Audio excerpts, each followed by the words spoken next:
مقاصدنا واغفر لنا ما مضى يا واسع الكرم محمد حكيم بالعدل ذو شرف محمد معدن الإنعام والحكم يا رب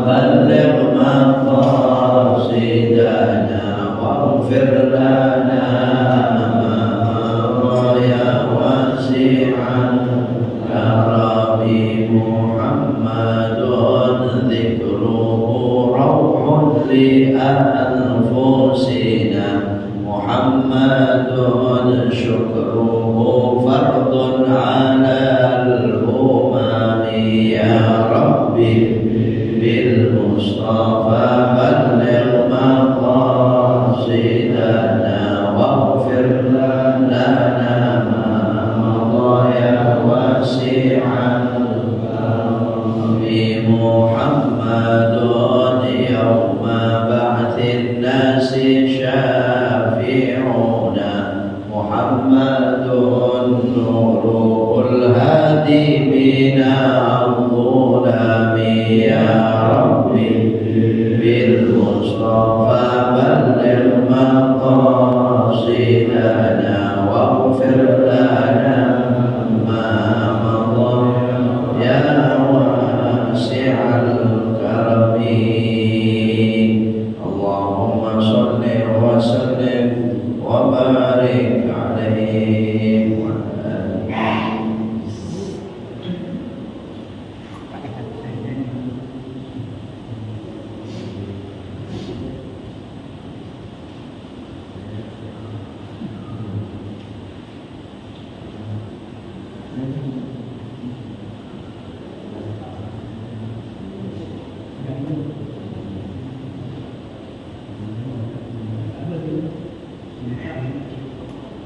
Bismillahirrahmanirrahim. Alhamdulillahirabbil alamin.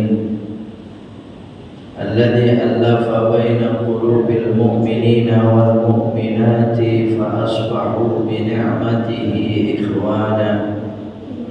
Walladzi naza'a al-ghilla min sudurihim wa dhallu fid dunya asdiqa'an wa akhdana. Asyhadu an la ilaha illallah wahdahu la syarika lah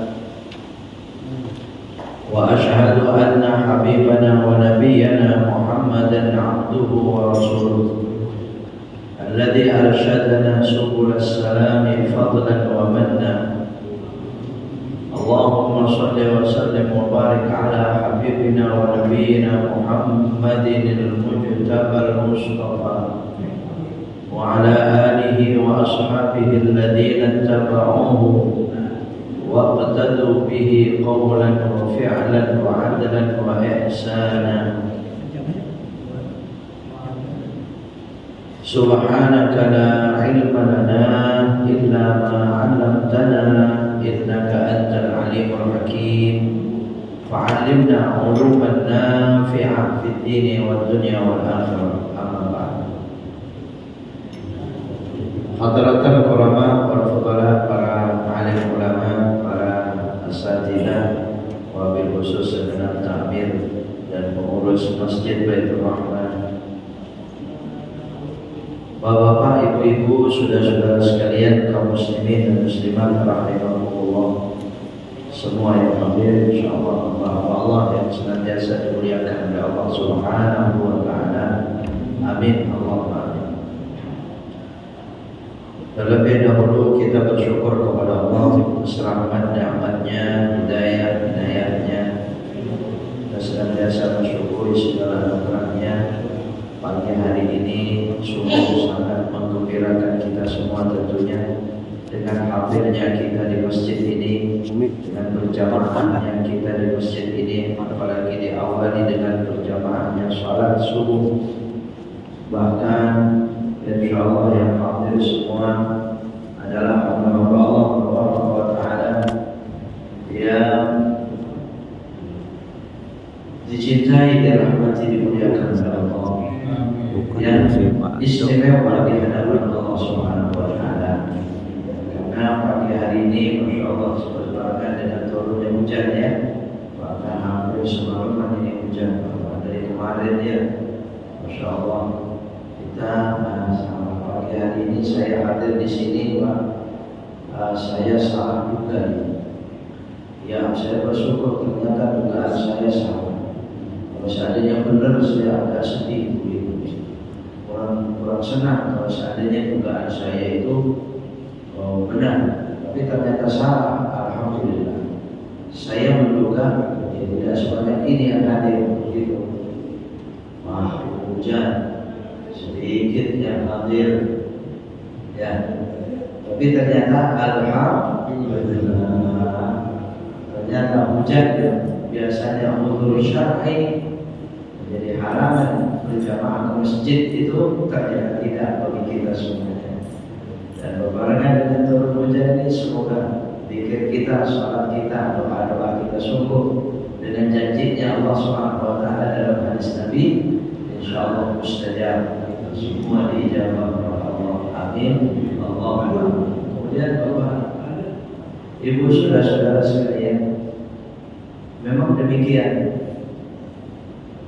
bukti dan tanda hati orang-orang bertakwa kepada Allah, orang-orang cinta kepada Allah Subhanahu wa Ta'ala, bukti dengan kesungguhannya mencari, menuntut keridhaan Allah. Jadi biasanya orang-orang semacam ini memang menyukai tantangan. Jadi ada tantangan. Ayo, ini semacam begini suasananya, bisa tidak? Begitu tantangannya. Ya, kalau bisa melewati tantangan itu dengan baik, ya jelas hadiah. Hadirin hadirat rahimahullah. Kemudian kalau kembali kepada salah satu hadis Nabi dalam sebuah doa, ada orang ketika melakukan kebaikan itu senang, ketika melakukan kesalehan itu gembira. Tapi di sisi lain ada orang, nah senang dia melakukan kebaikan, kesalehan itu nggak gembira. Jadi orang semacam ini ya terpaksa untuk melakukan kebaikannya, terpaksa. Nah, ikhlas ya, tidak mencari keridhaan Allah. Entah itu yang dicari di balik itu apa dia. Ini sebentar lagi ini jangan-jangan banyak di sekitar kita ini orang-orang berbuat baik, soleh, mau masjid kemana. Tapi mereka memaksa, mereka tidak suka sebenarnya. Dan salah satu bukti kurang sukanya itu, Pak, Ibu rahimahullah, ya begitu ada halangan sedikit, bulan depan aja, minggu depan aja. Ya, tapi namanya orang suka, betul tidak? Maunya nambah, namanya suka. Nah, ini dia perbedaannya antara orang-orang yang tinggi iman takwanya kepada Allah dengan yang rendah. Orang-orang yang tinggi taat dan solehnya kepada Allah dengan yang rendah, apalagi yang memang tidak beriman. InsyaAllah ini ada pada kita semua. Karena pagi hari ini semangat kita hadir ya. Kita suka dengan duduk semacam ini suka. Bapak Ibu saudara sekalian, kalau kurang suka, kira-kira habis sholat subuh bagaimana hujan-hujan begini, Pak? Enak bener itu. Enak bener ya. Di rumah itu Masya Allah. Iya, tapi karena suka kita dengan demikian. Dan kalau ditanya kenapa suka, kita berilmu. Semua yang hadir berilmu tahu janji Allah Taala yang pasti menyenangkan kita itu. Ya, terlihat dalam benak kita itu, terlihat itu kegembiraan yang dijanjikan Allah. Makanya halangan rintangan itu, tantangan itu tidak menjadi halangan. Taqabbal Allah Allah semoga diterima oleh Allah Subhanahu wa taala. Makanya Nabi sallallahu alaihi wasallam itu mengijazahkan doa. Kalau sudah biasa dilanjutkan diperbanyak.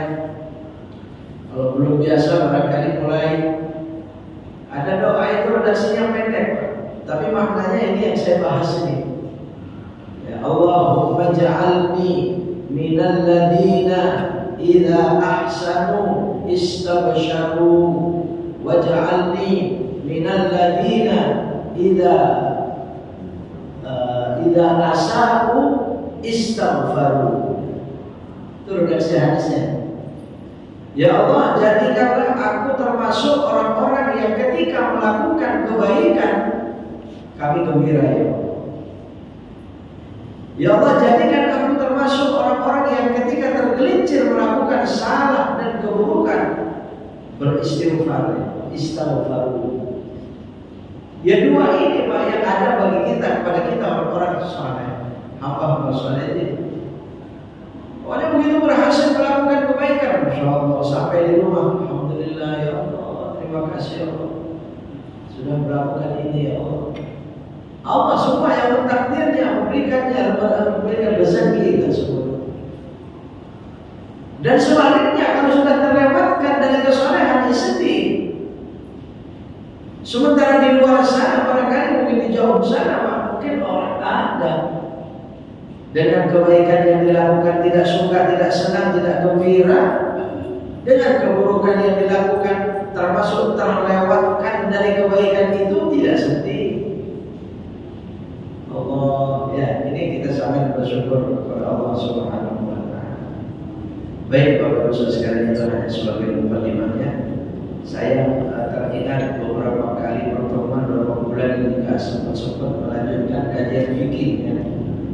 Hadis-hadis fikih. Kalau tidak salah bulan yang lalu itu tafsir ayat Quran itu menghabiskan waktu juga yang bercerita tentang Talut dan Jalut, masih ingat ya? Yang bercerita Talut dan Jalut. Namun yang perlu diingatkan kembali Bapak Ibu saudara-saudara sekalian, doa tadi ya, terus kita terus membacanya. Doa tadi sangat penting, sangat dituntut pada masa-masa kita, kehidupan kita ini.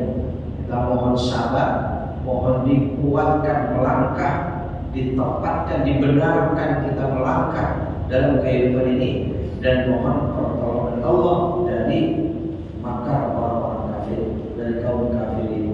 Rabbana afrigh alaina sabra wa tsabbit aqdamana wansurna 'ala qaumil kafirin. Dalam salat tahajud kita, dan ketika kita membaca afrigh alaina, pada kami, ya ingat siapa yang kita ingat?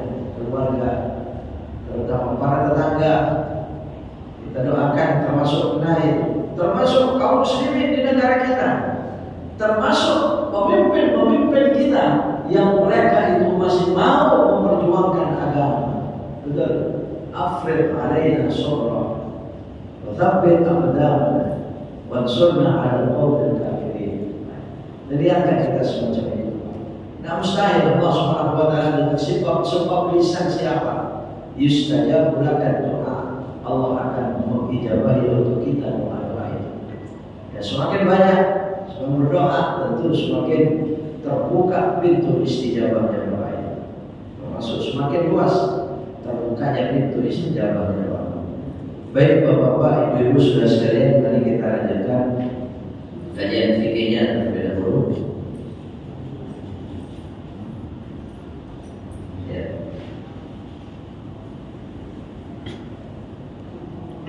Bismillahirrahmanirrahim. An Malik bin Al-Huwairits radhiyallahu anhu qala lana an-nabiy sallallahu alaihi wasallam.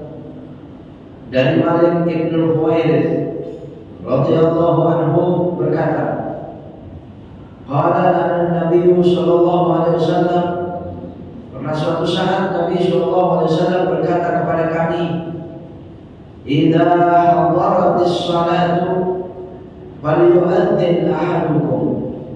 Jadi kita mengkaji hadis-hadis Nabi semacam ini, pengamalannya sudah lewat, sudah sekian lama, dari sekian banyak hadis-hadis yang kita kaji, kita sudah mengamalkan. Kayak tadi saya bahas, kita sudah mengamalkan. Namun terus kita mengkaji hadis itu, Nabi pernah bersabda apa saja, ya khususnya dalam ilmu fikih dan materi kita. Ya, jadi di sini dalam hadis ini Nabi pernah bersabda yang lengkapnya itu cukup panjang. Ataitu Nabiya sallallahu alaihi wasallam fi nafarin fi qaumi fa aqamna indahu 20 lailah. Suatu saat saya datang kepada Nabi. Kata Malik bin Huwairits ini, kata Malik, saya datang kepada Nabi fi nafarin dengan jumlah sekian orang. Nafarin itu al-jamaah bina thalath minal ashr, 3 sampai 10 itu nafar, apalagi lebih.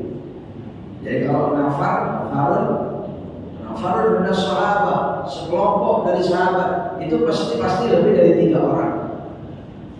Ya, ada sekelompok sahabat ini datang kepada Nabi.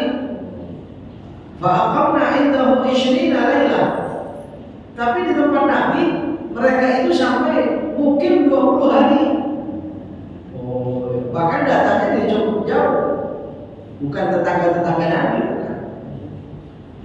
Wa kana rahiman rafiqan.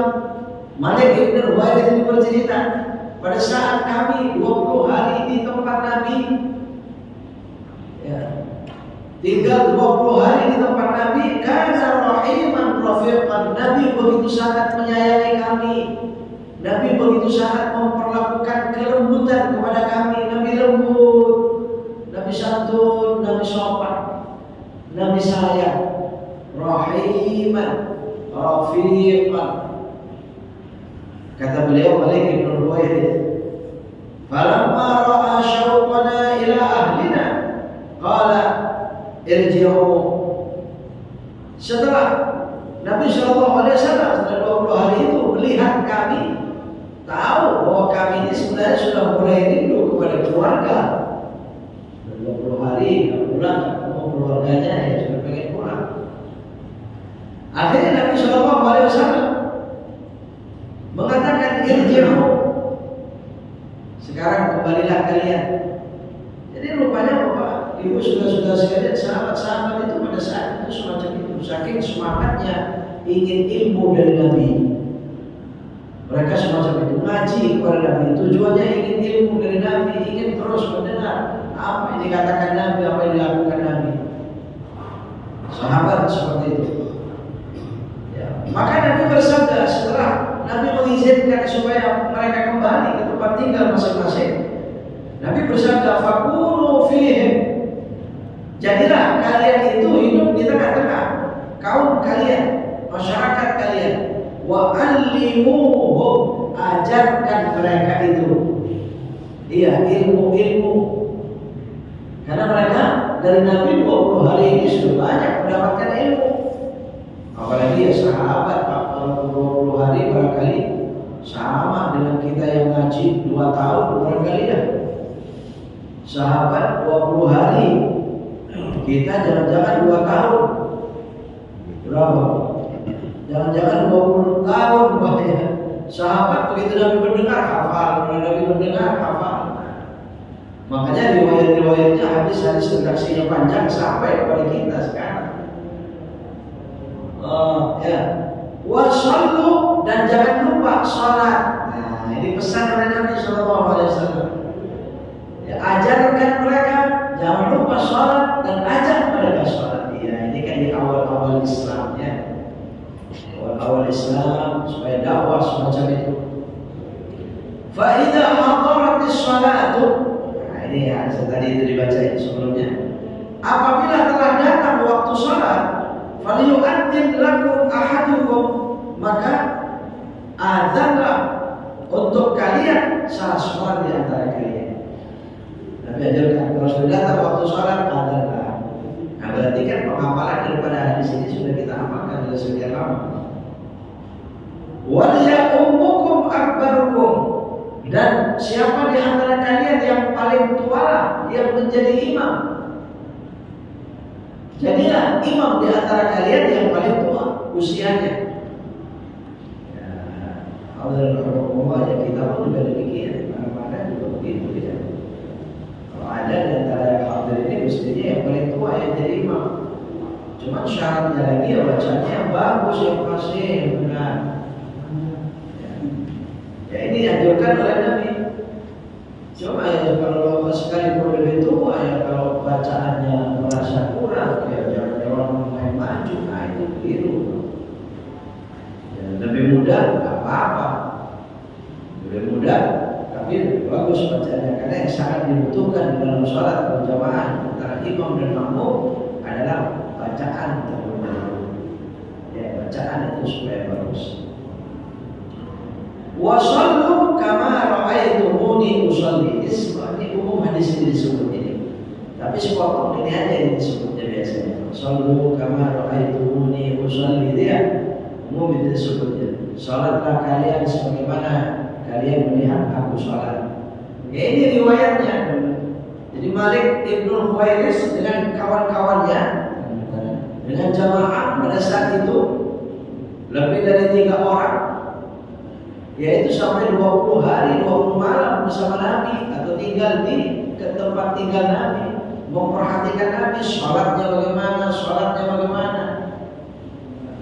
Ya, makanya Nabi bersabda, Nabi wasiat, sholatlah kalian sebagaimana kalian melihat aku sholat.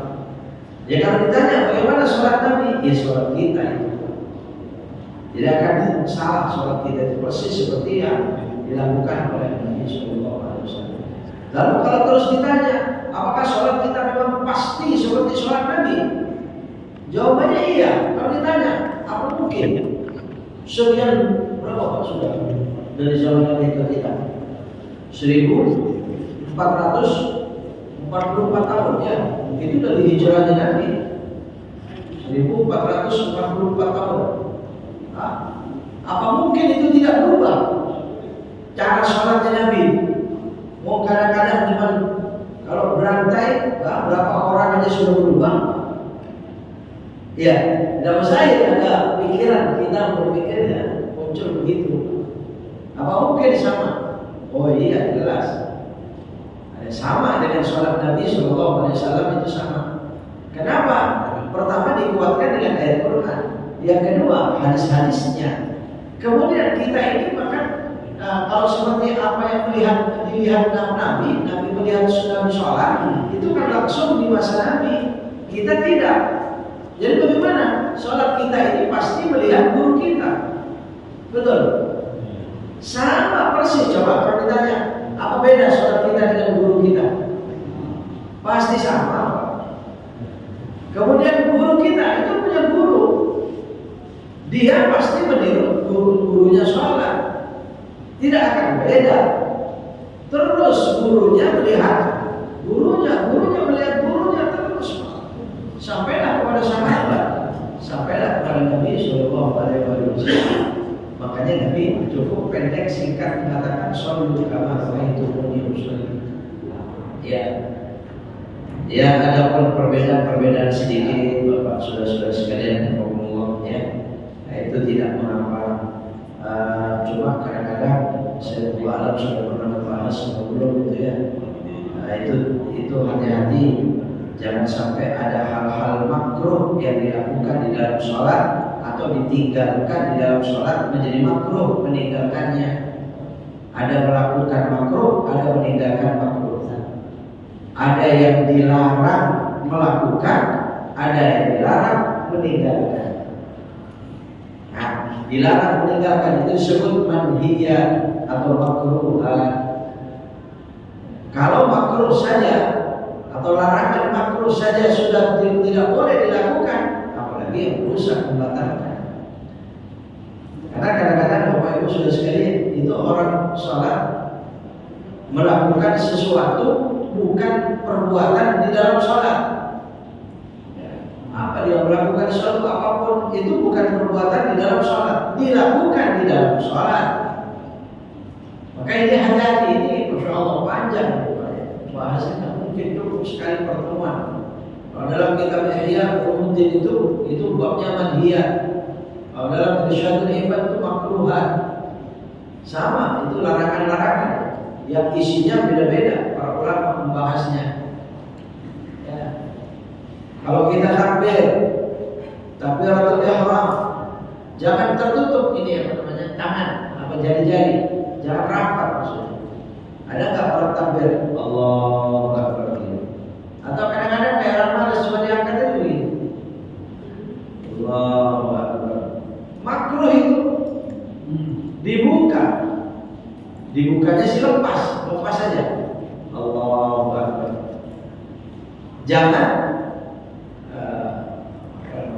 kayak menggenggam gitu ya. Tapi tidak dimekarkan betul. Ya Allahu Akbar ya gitu. Lepas biasa. Yursil, dilepas. Ya. Dan tingginya setinggi ini Pak Bunda.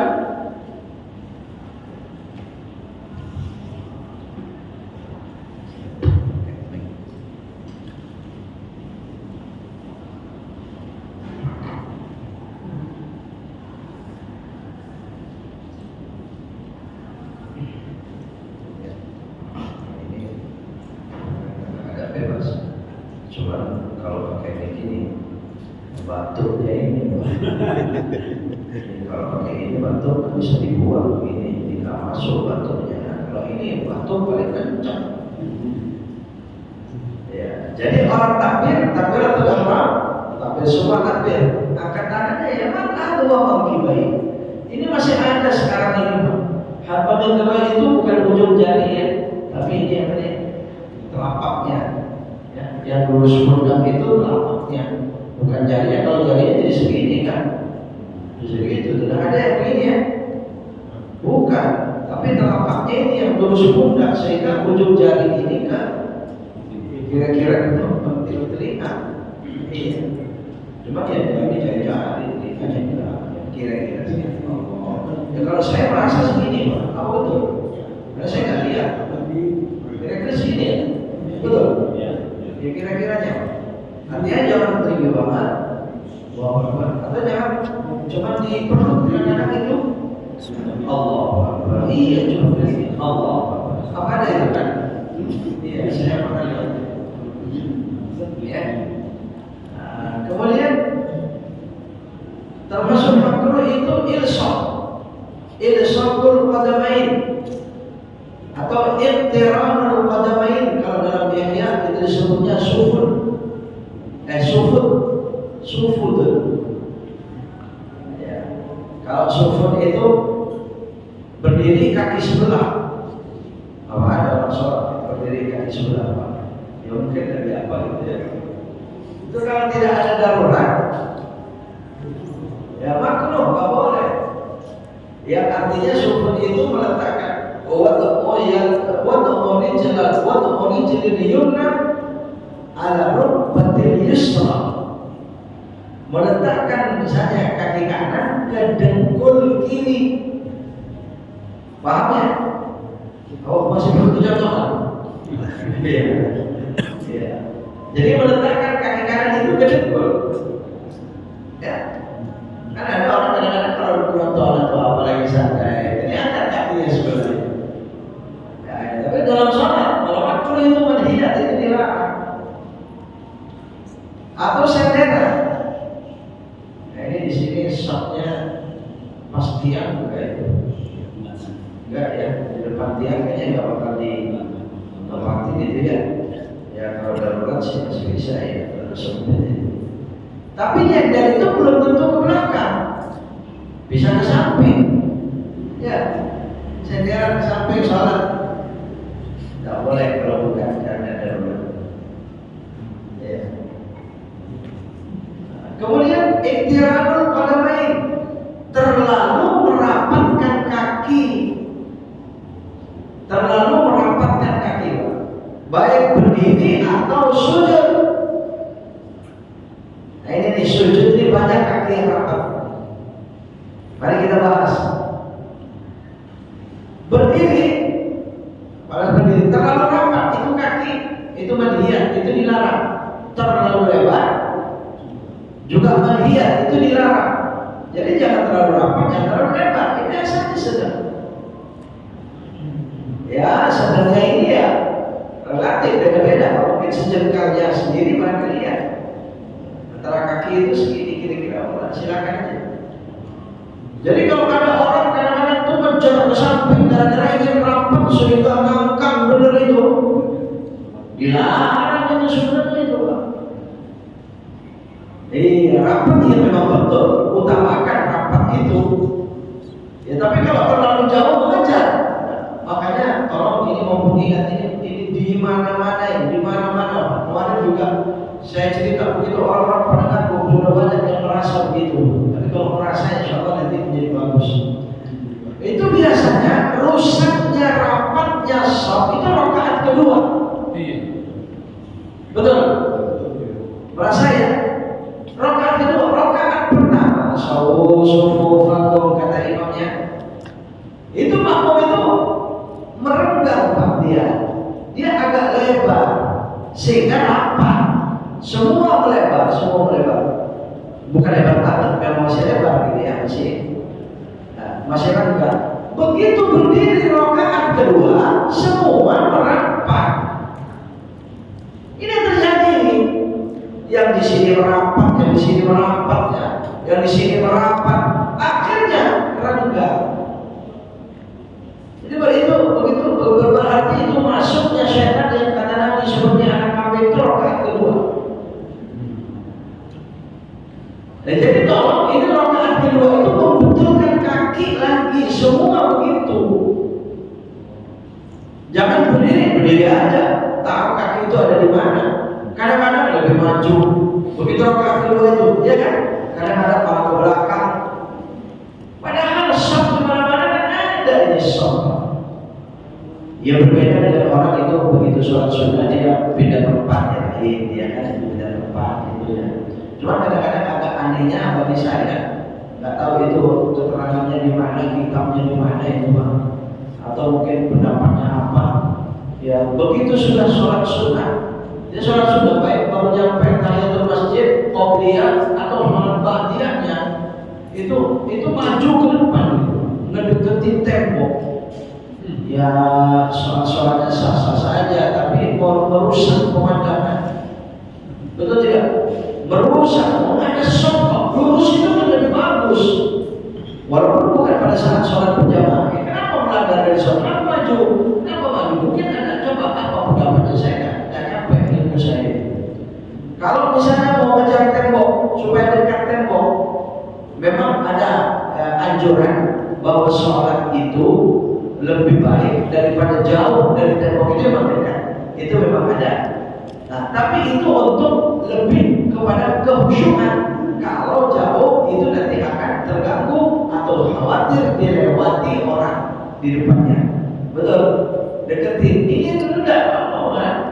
Apalagi semacam ini. Tembok itu masih ada, ya, masih letak ke depan. Mau kejar ke depan. Tapi itu sebab pindah sholat itu tidak masalah ya. Tapi ini Pak dalam sholat. Jadi jangan terlalu rapat, jangan terlalu renggang jauh. Jadi sedang saja dan selalu membenarkan rapatnya shaf sampai rakaat berikutnya.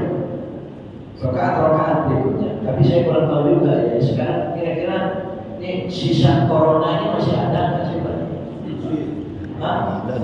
Artinya yang masih takut rapat itu masih ada.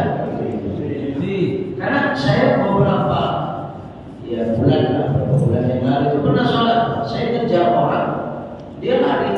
Maksudnya saya rapatin, dia lari. Saya rapat, dia lari. Jadi saya bertanya di pikiran saya, oh masih ada sisa corona ini berarti. Apa masih ada? Saya kurang tahu.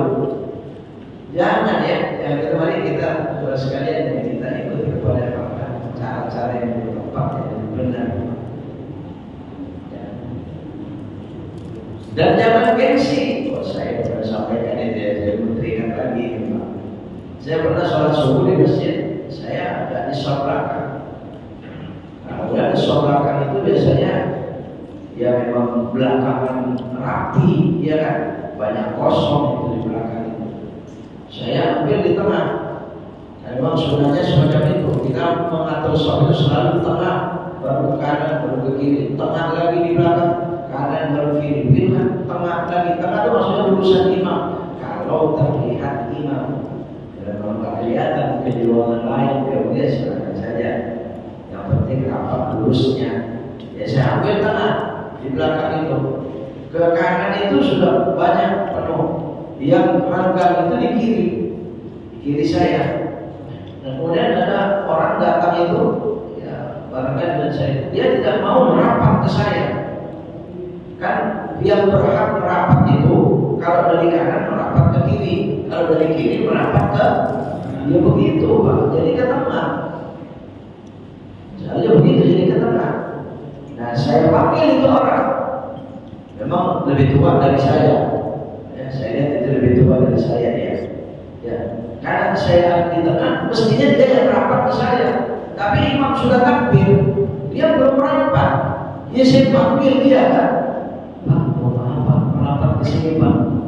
Gak mau dia, malah jawab, situ aja yang ke sini. Dan begitu.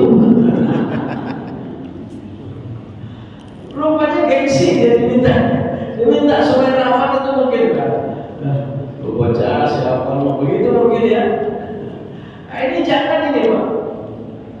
Yang berhak itu semacam itu. Jadi kembali lagi, ini kaki nggak boleh rapat, nggak boleh terlalu lebar. Juga terutama di sujud.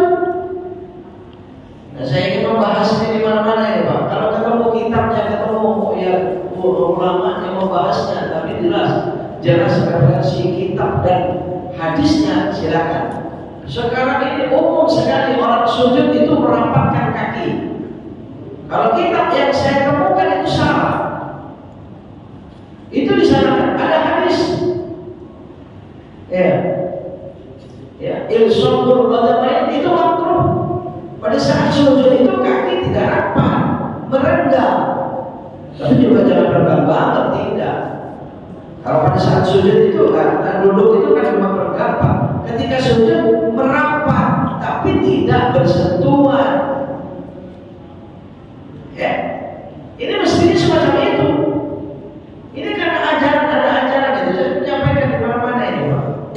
Kalau hadisnya yang saya temukan itu kitabnya Syarhul Muhatta, Ihya Ulumuddin, Syarhul Iman, paling tidak itu sudah jelas. Kifayatul Afya. Ya itu renggang semua itu, bahkan hadisnya Abu Hamid. Ya. Anna Abu Hamid dalam Mukhtasar Syarhul Muhatta itu wasafa salat Rasulullah sallallahu alaihi wasallam. Beliau bercerita, Abu Hamid ini bercerita tentang sifat salat Nabi, tentang cara Nabi salat. Karena sallallahu alaihi wasallam idza sajada yufarriju baina rijlaihi. Ini hadisnya. Adalah Nabi sallallahu alaihi wasallam kalau sujud merenggangkan kedua kakinya. Wah, ini di imam kadang-kadang rapat kakinya. Ya, saya tahu itu sebenarnya referensinya ya selama ini karena umum orang semacam itu pernah ada set. Wah, mungkin 5 tahun yang lalu ya pernah saya lihat itu. Apakah masih ada? Pasti semua banyak yang lihat ini sudah. Jadi ada gambar kaki orang sujud, ada rapat dicoret, itu benar. Ada lagi gambar kaki orang sujud di sebelahnya renggang, disilang, itu salah. Pernah lihat ya? Ya kan? Ada kan set itu? Iya itu, wah itu yang menyebar. Akhirnya orang semua sujudnya rapat. Iya, kalau dengan kitab yang saya baca itu jelas bertentangan itu. Dan itu sebenarnya ada seorang ulama yang membahas negara kita, ulama yang paling terkenal. Oh, terkenal. Nikmat beliau memang alim, hafid Quran, hadis, dengan nomornya, dengan halaman Qurannya, dengan ayat, semua hafal. Alim sekali. Dia membahas sholat. Saya sudah lihat videonya, masih punya saya. Ya. Dia bercerita tentang sholat. Panjang itu video itu, tidak 1 jam. Ya, cerita tentang sholat, mulai dari takbir, dan dia memanggil orang supaya memperagakan. Ada yang lihat ini? Iya, itu ya. Dan ketika sujud, ya penjelasannya benar bahwa orang sujud itu ada 7 anggota sujud. Ada 7 anggota sujud. 7 anggota sujud itu harus semua mengenai tempat sujudnya, yang sajadahnya. Dahi, kalau hidung itu sunnah. Dahi, 2 telapak tangan, dengkul, dan 2 jari-jari kaki. Itu benar. Ketika praktek sujud, dia bilang tangan begini. Ya, laki-laki agak ditarik ya. Jangan merapatkan perutnya ke pahanya. Benar. Itu saya sama itu. Membaca di kitab itu sama. Ya. Tapi ketika membaca, dia katakan itu kalau sujud itu kira-kira meregapnya perut ini kalau laki-laki.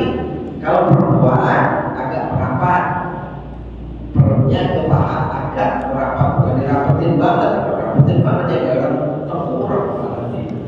Maksudnya tengkurap gitu ya. Terlalu ya. Tapi kalau laki-laki katanya dalam hadisnya seperti dilewati anak kambing.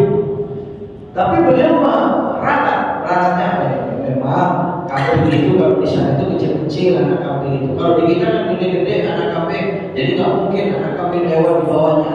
Tapi kucing, ya, dan dia alihkan contohnya itu ke kucing. Ya. Nah kemudian ketika sujud kaki, dia pegang kaki orang yang sujud itu. Sujud itu kakinya begini, bukan begini. Dia bilang begitu. Jadi tidak tegak tapi rapat. Tapi sama sekali beliau ini tidak menceritakan tentang referensinya di kitab apa, hadisnya mana, ulama siapa, itu tak membahasnya. Jadi saya alam, saya tidak menuduh dan sebagainya. Jangan-jangan pendapatnya sendiri atau seperti apa? Ya, jadi kalau yang jelas mau mengikuti referensi yang jelas, ada hadis, ada kitab, ya ini regap, rubah kalau selama ini rapat itu sudut kakinya itu. Kalau mau mengikuti ini, kalau mau mengikuti ulama itu ya silakan saja. Kalau mau mengikuti ustaz itu ya silakan saja. Ya toh kita sebagai pengikut ya aman-aman saja, betul tidak? Yang bertanggung jawab siapa? Dia yang diikuti, ya, yang berfatwa. Anda ini cuma begitu aja singkat. Diambil dari belakang itu gambarnya, video itu dibikin oleh mereka jamaahnya itu gambar, ya kan? Di-share. Akhirnya orang sujud semua rapat. Ada lagi yang berpendapat katanya takut kelihatan dari belakang pinggir dengkulnya. Ya itu kalau laki-laki bersarung dan tidak pakai celana dalaman, betul tidak? Perempuan tak bakal kelihatan dari belakang. Kemudian laki-laki kalau pakai celana, dia nggak bakal kelihatan. Kalau begitu yang pakai celana jangan rapat dong. Kalau gara-gara alasannya itu, ya kenapa masih rapat juga? Bukan terlihat pinggir dengkul yang masih aurat kalau dari belakang atau dari bawah itu tidak mengapa, tidak rusak sholatnya. Kalau dari samping ini ya baru nggak boleh kelihatan aurat itu. Nah, bukan itu alasannya sebenarnya itu. Ada yang menjawab seperti itu. Ya. Dan ya. Jadi ini jelas ini rapat itu dilarang, agak renggang, jangan bersentuhan. Ya, saya sebenarnya sudah dapat nomor HP-nya, nomor WA-nya, tapi belum berhasil berbicara beberapa kali. Saya ingin bicara, saya ingin ilmunya, karena saya belum sampai kepada ilmu itu. Barangkali ada kitabnya, ada ulama yang berpendapat, ada hadis yang lain. Karena bang fikih itu perbedaan itu biasa, betul tidak? Jadi saya tidak langsung serta-merta menyalahkan orang itu. Saya tadi bilang salah itu kalau mau mengikuti hadis ini, kitab ini, ya rapat itu salah. Ya, tapi saya tidak menyalahkan ulama itu. Ustaz itu bercerita begitu, ya barangkali dengan kealimannya dia punya kitabnya, monggo saja. Jadi nanti bagaimana kalau misalnya dia punya kitab, punya referensi hadisnya semacam itu, tinggal pilih. Mau renggang bisa, mau rapat bisa, enak kan? Kalau ada Pak. Tapi kalau sekarang kita belum jelas referensinya dari mana Pak, ya berarti kita madhabnya madhab buaya. Lihat kan, kita kan cuma mengikuti itu, nggak jelas dari mana itu. Ya, hadirin berhukum, ya, saya melihat kemana-mana, rapat lagi, sujud rapat lagi. Karena saya belum ketemu, saya ingin telepon Valentina, mau ketemu, ingin ngaji, ingin ilmunya, ya. Jadi sekedar seperti orang turunnya sujud, berdirinya sujud, berdirinya dari sujud ke dari berdiri, dari sujud ke berdiri, dari berdiri ke sujud. Itu kalau tidak tertib meletakkan 7 anggota sujud, makruh di kitab ini. Itu makruh. Makruh itu menghilangkan keutamaan pahala sholatnya, pahala keutamaan sholatnya hilang. Naudzubillah. Ya kalau banyak makruh yang dilakukan, kira-kira bagaimana sholatnya, bagaimana sempurna? Makanya jangan sepele dengan makruh. Yang tertib bagaimana? Kalau turun, ini yang tertib. Dengkul dulu, baru tangan, baru dahi. Paham ya? Kan ada orang sujud tangan dulu, baru dengkul, baru dahinya. Nah itu makruh itu. Aslinya semacam itu. Berdiri juga begitu. Harusnya tertib. Bagaimana? Dahi dulu, baru tangan. Mau kita taruh di atas dengkulnya, ditaruh di pahanya, mau berdiri itu, baru dengkulnya angkat. Cuman ini akan berat kepada orang yang usianya sudah tua, ya. Akhirnya masih ada bahasanya, kalau ada silakan tinggal pilih Pak. Boleh tangan duluan itu karena Nabi Shallallahu Alaihi Wasallam pernah sujud itu dari berdiri itu tangan duluan. Indah kibari sini pada saat Nabi sudah usianya tua. Oh ternyata masih muda. Yang masih muda, yang dengkulnya masih cerit, iya, dengkulnya ini masih kuat Pak. Jangan melakukan tangan dulu. Berdiri itu tangan diangkat dulu, baru dengkul Pak. Itu yang bagus dan itu yang tidak terkena makruh. Kalau saya sekarang masih berusaha, saya termasuk yang sudah berat. Cuma saya masih berusaha karena saya temukan makruh ini. Ya, saya berusaha kalau berdiri itu selalu tangan duluan. Beda apalagi habis duduk ini sudah lama. Ya. Maksudnya paham kan ya? Ada orang sujud duluan itu. Ya begitu dia sujud, nah ini dengkul dulu. Ini yang tertib. Begitu kan? Baru tangan, baru dahi, ya. Dan letaknya tangan sama dengan takbir, kira-kira di lurusan bahu kita. Ya kalau saya rasanya di sini, kamu turun, ya, di sini. Jadi jangan begini, ya juga jangan begini, ya kan? Tetap di sini. Dan juga tidak terlalu harus begini. Jadi tangannya bukan menghadap kiblat, tapi ke sini dia. Mestinya tetap begini. Hanya saja jangan dirapatkan. Kecuali perempuan. Perempuan pun tidak terlalu rapat banget. Enggak, cuma sehampir. Ya, bukan. Ada perempuan sujudnya yang begini. Nah itu masih bisa. Tapi kalau begini, tangannya kurang maju. Ya, pokoknya tidak begini ya. Apalagi sholat berjamaah. Sholat berjamaah, laki-laki tangannya begini. Gimana itu orang di sampingnya? Terus terang saya pernah ketemu orang semacam itu samping saya, terpaksa saya dorong dia. Saya nggak bisa, maksudnya bagaimana kalau mau tangan dia ke depan saya kan? Ya kalau saya biarkan dia, saya sujud di sini. Jadi. Nah kalau tidak ada tempatnya, ada di samping saya kosong. Jangan ya biasa. Ini turun sujud. Ada lagi orang yang turun sujud itu, ya ketika turun sujud, Allah, ini kan, baru dengkul. Kalau di kitab ini makruh, tidak tertib. Kalau tertib kan semacam itu tertib. Bangun dari sujud. Kalau tertib, ya mau bangun berdiri, taruh dulu tangannya di sini, di atas dengkul, baru berdiri. Nah, ya kan? Tapi ini kalau dengkulnya kuat. Ya kalau nggak kuat, kayak itu ngangkat 60 kilo. Badannya diangkat sama dengkulnya itu ya kan? Ya kalau dia nggak kuat dengkulnya ya bisa pakai ya tangan belakangan.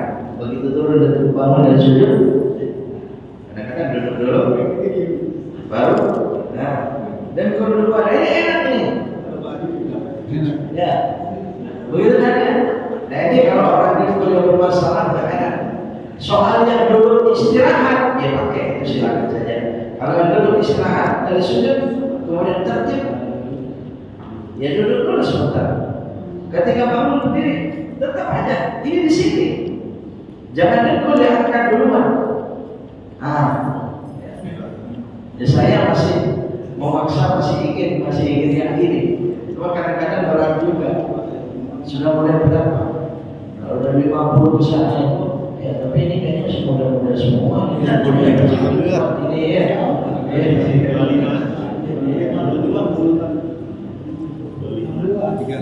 Iya.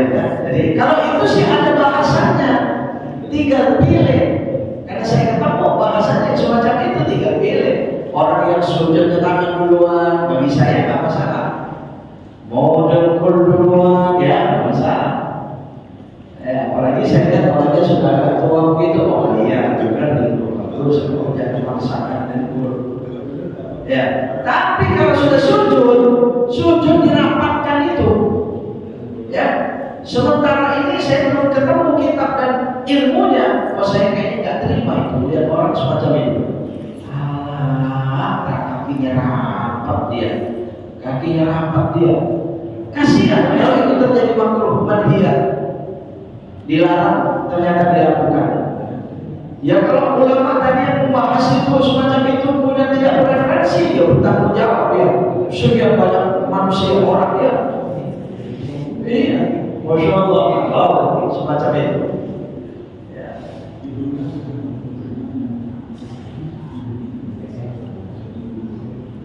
Baik, ini ternyata Masya Allah sudah ini ya. Waduh sudah lewat Isra. Ya pasti bisa sholat Isra. Ya turunnya sudah dari tadi. Baik, Bapak Ibu sudah sekalian, mungkin caranya ini ya, karena ya dalam kita ini taklim. Saya di sini menurut ya perkiraan ini tinggal sekali lagi sebelum Ramadan. Tapi kan kita lanjut biasanya ya di Maret besok itu sama tanggal 12 juga itu hari Ahad sama ini juga saya seperti sekarang 12 Februari sampai 12 Maret itu di hari Ahad kita. Insyaallah dengan izin Allah masih bisa ketemu sebelum Ramadan dan termasuk Ramadan insyaallah. Ya berkenaan dengan Ramadan mungkin besok akan datang tahlil Ramadan ya, tahlil Ramadan insyaallah. Baik Bapak Ibu saudara sekalian, mungkin kalau ada pertanyaan silakan. Kalau ada yang muncul pertanyaan di sekitar sholat atau mungkin yang lain, silakan. Dan ya sambil akan tahan silakan kalau ada. Saya ingin ilmunya. Dan ini kita masih berada di Rajab. Silakan ditingkatkan Rajab, bulan mulia. Kita anugerah Allah Subhanahu wa taala kita berada di bulan mulia ini. Istighfarnya ya meningkatkan istighfar. Mohon kepada Allah bertahan di bulan Rajab, bertahan di bulan Sya'ban. Mohon kepada Allah dari bulan Rajab ini supaya Allah sampaikan kita di bulan Ramadan ini kesehatan lahir batin ya. Semua di waktu yang kita di Rajab ini mohon kepada Allah. Ya, kalau di Rajab anjurannya banyak istighfar, tidak segala macam istighfar. Tapi kalau di Sya'ban nanti banyak istighfar. Ustaz mau nanya Ustaz. Oh iya, alhamdulillah. Silakan. Terima kasih. Assalamualaikum warahmatullahi wabarakatuh. Waalaikumsalam. Berkaitan dengan masalah sholat, Pak Ustaz. Baik. Ada mungkin imam kita yang sholat terakhir, sujud terakhir, Ustaz. Terlalu lama. Ya terus terang aja kalau lama nyesek, kalau udah lama itu nyesek Pak Ustaz ya. Nafas. Itu hukumnya apa Pak Ustaz? Makruh atau gimana? Sujudnya lama. Sujud terakhir. Sujud terakhir. Sholat yang wajib sujud terakhirnya lama untuk yang rakaat terakhir. Iya. Itu agak lama lah. Iya. Karena bagian maksudnya karena imam ini kan ada yang lebih tua. Misalnya kan 56 tahun nih. Agak nyesek juga sih. Kelamaan. Karena kan yang keluarnya satu sujud lama tuh mungkin sholat tahajud atau gitu maksudnya. Betul. Nah hukumnya apa Ustaz? Assalamualaikum warahmatullahi wabarakatuh. Waalaikumsalam warahmatullahi wabarakatuh. Ya, itu masuk kepada etika berjamaah, baik imam ataupun makmum. Ya, imam itu sangat dianjurkan memperhatikan makmum. Memperhatikan maksudnya keadaan makmum itu, Pak. Jadi sampai pada bacaan yang termasuk sujud terlalu lama itu memang terlalu panjang itu, ya dilarang. Ya, karena tidak sama makmum ini. Kalau kebetulan ada makmum yang agak pusing-pusing, kemudian imamnya sujudnya lama, kan pasti ngedumel dia, Pak. Ya imam ini merusak kehusyukan orang. Ya, mau merusak dia termasuk penghina, termasuk yang dilarang itu. Ya tapi kalau cuma sebentar, sujudnya imam terakhir agak beda dengan sujud yang lain, ya kan ya? Kalau tidak saya seperti saya tadi agak lama sedikit, kalau kelamaan saya tadi Pak. Enggak ya. Sujud itu aslinya perintahnya memang harus lama, tapi sujud sendiri. Coba lihat Imam Nawawi itu subhana rabbiyal a'la wa bihamdi sujud itu 11 kali. Kasyifatus saja kitabnya. Oh, enggak 11 kali, kita 3 kali aja udah merasa lama. Karena memang biasa cepat. Sujud Nabi Sallallahu Alaihi Wasallam, apalagi sujud di malam nisfu Sya'ban, ya, itu ternyata panjang sekali dikira oleh Aisyah radhiyallahu anha, tapi wafat dalam sujudnya. Bukan berarti sujud itu lama. Iya, memang diajarkan sujud lama, dan hadisnya lagi paling dekatnya seorang hamba kepada Allah adalah pada saat sujud, maka banyaklah meminta, berdoa. Berarti suruh banyakin doa, ya berarti lama sujudnya. Bahkan ada suatu ijazah, orang yang punya hajat, apalagi dengan bahaya termasuk penyakit, kalau masih bisa melakukan sholat, ada sholat 2 rakaat. Nah ini barangkali rezeki ini Pak. Dengan pertanyaan Pak Haji Jaya itu dari rezeki bagi kita ini. Saya teringat riwayat ini. Orang yang punya hajat penting, orang yang mendesak, orang yang berbahaya, orang yang sakit, penyakit gitu ya. Ada sholat 2 rakaat. Sholatnya biasa 2 rakaat, mutlak, sholat mutlak, rakaatnya dia atau sholat hajat. Tetapi selesai sholat, sujud, kemudian membaca la ilaha illa anta subhanaka inni kuntu minadh dhalimin 40 kali. Nah berarti aslinya perintah sujud itu memang lama, yang bagus. Cuma ini semua sholat sendiri. Iya sholat sendiri. Kalau sholat imam makmum berjamaah, ya itu tadi permasalahannya makmum ada yang sama, ada yang sakit, jadi nggak sama. Betul. Jadi kalau imam maunya sendiri, iya sholatnya maunya sendiri seperti pada waktu itu ada pertanyaan. Orang itu bertanya itu marah benar itu. Katanya dia berjamaah sholat zuhur, dia mampir ke masjid pinggir jalan berjamaah sholat zuhur. Itu berdirinya imam ini kata dia, kayaknya sepanjang bacaan surah Yasin. Lama. Saya membaca surah itu sudah sekian panjangnya, sudah ganti-ganti surah masih nggak rukuk dia. Iya. Kemudian sampai ada orang itu rukuk duluan. Memang betul-betul lama berarti kan? Ada orang itu rukuk duluan, akhirnya sholat sendiri dia. Ya mungkin terburu-buru dia. Kemudian dan sebagainya gimana? Kalau dilamain begitu. Apalagi sholat zuhur. Yang agak panjang itu, yang harus panjang itu subuh. Surah maksudnya. Gak tahu tadi Al-Qur'an kepanjangan apa? Saya baca santai ya. Enggak lah, itu belum sampai sedikit lagi satu halaman, belum sampai satu halaman. Ya. Ini pernah semacam itu tuh, katanya dia. Banyak sekali, mungkin lebih dari surah Yasin, Ustaz itu apa ada? Itu apa ada perintahnya semacam itu? Wah, saya bilang kalau ketemu gitu, Pak, intip aja jangan-jangan tidur dia. Iya, bagaimana udah sampai masa surah Yasin? Berapa menit surah Yasin kalau dibacanya agak cepat itu bisa 15 menit Pak, kalau cepat, betul. Waduh berdiri 15 menit. Rakaat pertama, rakaat kedua, nggak boleh. Ini manhiyat, ini larangan kalau imam semacam itu. Falyukhaffif qira'atahu, itu berlaku itu sampai kepada sujud. Pokoknya kalau mau lama sujudnya nanti sholat sunnahnya. Kalau jadi imam jangan termasuk makmum ya. Makmum yang kalau imamnya sudah bangun, makmumnya masih lama sujud.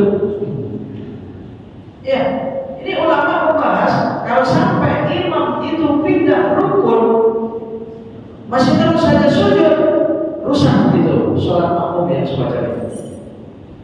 Rusak itu sholat makmum. Jangan lama-lama sujud. Jadi begitu imam mungkin lama sedikit ya wajar lah ya, dikit lah. Termasuk salam. Kadang-kadang imamnya sudah salam dia sudah panjang, sudah dikira imam masih belum salam juga dia. Istighfar sudah selesai baru salam. Gak usah, kita ini sedang iqtidah. Iqtidah itu artinya ikut. Ikut itu ikut imam. Namanya makmuman. Apa saja dilakukan imam ya ikuti. Imam sujud, imam duduk, ya duduk. Cukup yang penting sujud. Ya tapi kalau imam baru sampai tahiyat itu, at-tahiyatul mubarakatus shalawatut thayyibatul lillah, mungkin sampai situ ya. Wassalamualaikum ayyuhan nabi. Belum sampai kepada asyhadu an la ilaha illallah. Kalau sampai di situ dia masih sujud, Pak. Baca sholawat itu sudah rukun lain gitu. Sholawat dalam tahiyat itu rukun lain, hitungan lain. Berarti sudah pindah rukun. Makanya kalau kita lupa tahiyat awal, nah ini berkembang ini dari pertanyaan ini. Ya, kalau kita lupa tahiyat awal, tiba-tiba berdiri, kalau kita masih senang berdiri kan bisa kembali ke tahiyat awal dan tidak usah sujud samping. Tapi kalau kita sudah berdiri tegak, ini ada dua pendapat. Begitu berdiri tegak, berarti kita sudah pindah rukun. Makanya tidak usah kembali duduk ke tahiyat, terusin aja, ninggalin tahiyat awal, tapi nanti sujud sahwi. Apalagi sudah mulai baca Fatihah, baru ingat, oh tahiyat awal. Gak usah baca Fatihah, itu sudah pindah rukun, udah dua.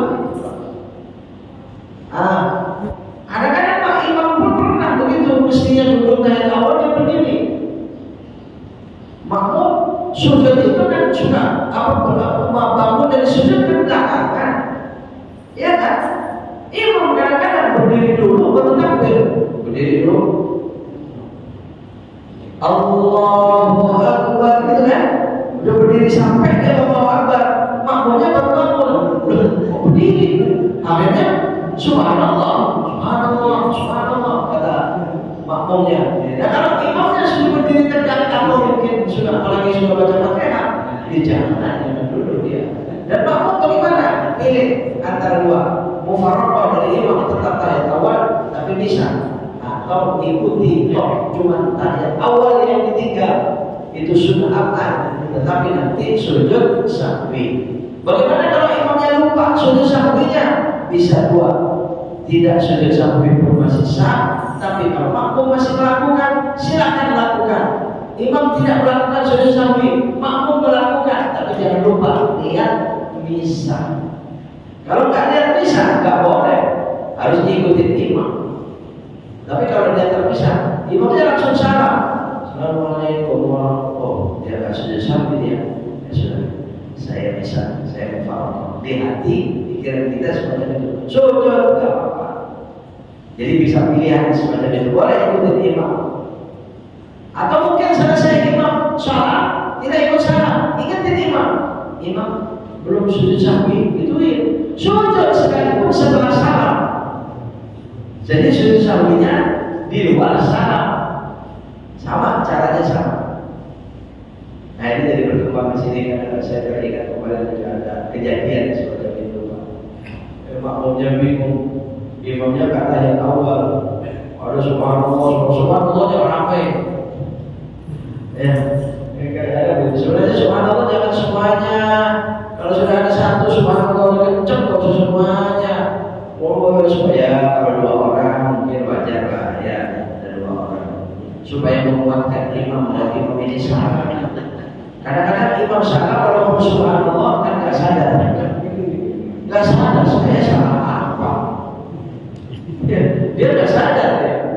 Ada imam nggak baca Fatihah, langsung surah, ya, langsung surah. Imamnya subhanallah, makmumnya subhanallah. Imamnya terus aja itu surah diterusin. Katanya begitu subhanallah, imamnya memang diam. Mungkin dia ingat-ingat apa salah saya gitu kan. Kok subhanallah, nggak ingat, nggak sadar ya. Malah ada makmum yang keki itu subhanallah nggak baca Fatihah imamnya, dia baca Al-Fatihah. Oh yang lupa Al-Fatihah. Sholat tarawih, sudah sholat tarawih Ramadan. Iya. Jadi kalau subhanallah ya satu orang dua orang. Tapi kalau ramai, ya tadi silakan mufaroqah. Kalau begitu jelas. Kalau imamnya meninggalkan rukun, jelas sah sholatnya. Tapi makmum nggak bisa berbuat apa-apa kan dalam sholat. Maka mengikuti imam tidak boleh. Ya, tahu kalau imamnya batal, sekalipun imamnya tidak tahu kalau batal. Contoh, mungkin Bapak ngobrol dulu sebelumnya dengan imam ini. Imam ini sudah wudu dari sekian lama sebelumnya. Ternyata imam ini batal, lupa langsung sholat. Kita sebagai makmum ingat, ini imam tadi kan batal wudu, dia langsung sholat nggak wudu. Mau bagaimana coba? Mau berbuat apa kita? Mau subhanallah? Nah sadar imam batal, apa itu subhanallah? Nah kalau kedapatan yang semacam itu Pak, kita kalau ikutin nggak boleh, imam nggak sah sholatnya dan kita berkewajiban nanti selesai sholat ingat imam. Bukan katanya Bapak batal sholatnya, apa wudunya Pak sebelum sholat? Saya tadi Bapak kan katanya batal. Mungkin lupa Bapak, jadi tidak mustahil semacam itu. Kecuali makmum tidak tahu kalau imamnya batal wudu, dia terusin nggak apa-apa. Imam sadar batal, sadarnya di mana? Kalau sadar di dalam sholat, imam wajib membatalkan sholatnya, makmum gantiin imam. Kalau ingat di luar sholat, ya harus cerita kepada makmum. Kalau cerita kepada makmum akan menyebabkan makmum ini bertanya-tanya sebagian mereka, padahal makmum tidak masalah. Makmum kepada imam yang tidak punya wudu dan sadarnya setelah sholat, imam tinggal mengulangi sholatnya imam saja, sholat sendiri dia. Makmum tidak sah-sah saja makmum. Ya kecuali tadi tahunya di dalam sholat itu. Kalau di luar sholat semacam itu, bukan begitu imam sholatnya tidak pakai wudu, bukan tidak sah. Imam makmum setelah sholat makmum jadi tidak sah semuanya. Nah, kalau terjadi makmumnya banyak, bagaimana ya memberitahunya? Nah ya. Jadi sekali lagi, jadi lama sujud itu seharusnya ya. Baik, ada yang lain atau cukup? Ya, ini kan? Ya, ini. Baik, kita akhiri kita berdoa. Bismillahirrahmanirrahim. Alhamdulillahirabbil alamin. Allahumma shalli wa sallim wa barik ala habibina nabiyina Muhammadin wa ala alihi wa sahbihi ajma'in. Allahumma ya Allah infa'na bima 'allamtana. Allahumma infa'na bima 'allamtana wa 'allimna bima yanfa'una warzuqna 'uluman tanfa'una ya arhamar rahimin ya akramal akramin. Allahumma barik lana fi Rajab wa Sya'ban. Allahumma barik lana ya Allah fi hadha syahr Rajab wa syahr Sya'ban wa ballighna Ramadan wa ballighna Ramadan wa ballighna Ramadan bisihhati wal afiyati wassalam fi sabahina wa naharina wa masaina wa lailatina ya Rahim ya Rahman ya Hanan ya Mannan waghfir lana dhunubana ya dzal jalali wal ikram. Wa sallallahu ala nabiyyina Muhammadin wa alihi wa sahbihi wa sallam walhamdulillahi rabbil alamin. Subhanakallahumma wa bihamdika asyhadu an la ilaha illa anta astaghfiruka wa atubu ilaik. Assalamualaikum